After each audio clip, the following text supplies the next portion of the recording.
അൽഹംദുലില്ലാഹ്.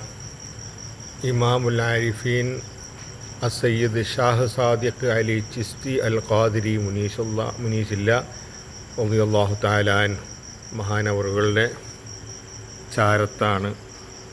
അവർ അന്ത്യവിശ്രമം കൊള്ളുന്നത് ഈ അന്തമാനിലെ ഒരു കാട്ടിലാണ്. അവർ ഇരുന്ന ഒരു സ്ഥലം സിയാറത്ത് ചെയ്യാൻ വേണ്ടി വന്നതാണ്. അവരെ ഇവിടെ അല്ല മറവിട്ട് കിടക്കുന്നത്. അവരെ ഈ അന്തമാൻ ദ്വീപിൽ ഏതോ ഒരു കാടിനുള്ളിലാണ് അവരുടെ മഖബറയുള്ളത്. അങ്ങോട്ട് പോകാൻ ആർക്കും കഴിയില്ല, പാടില്ല. ഇവിടുത്തെ നിയമം അനുവദിക്കുന്നില്ല. അതേസമയം അവർ ഇരുന്ന ഒരു മഖാം, പരിശുദ്ധമാക്കപ്പെട്ടൊരു മഖാം, അതാണ് ഈ കാണുന്നത്. ഇവിടെ സിയാറത്തിന് വന്നതാണ്.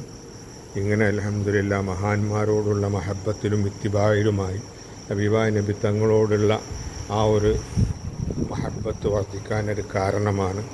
അങ്ങനെയാണ് പലപ്പോഴും അൽഹംദുലില്ലാ നമുക്ക് മഹാന്മാരോട് ചേർന്ന് ജീവിക്കാൻ സാധിക്കുന്നത്. അതൊക്കെ ഇതിൻ്റെ ഒരു കാരണമാണ്. അല്ലാഹു യഥാർത്ഥമായ ഇസ്തിഖാമത്തിൽ മഹാന്മാരായ അള്ളാഹുവിൻ്റെ ഔലിയാക്കൾ, ആരിഫീങ്ങൾ, സ്വാലിഹീങ്ങളുടെ മഹബത്തിലായി ഇത്തിബായിലായി അവരുടെ കാലിൻ്റെ കീഴിലായി ജീവിക്കാൻ മരണം വരെയും മരണസമയത്ത് അവരുടെ ആ ഒരു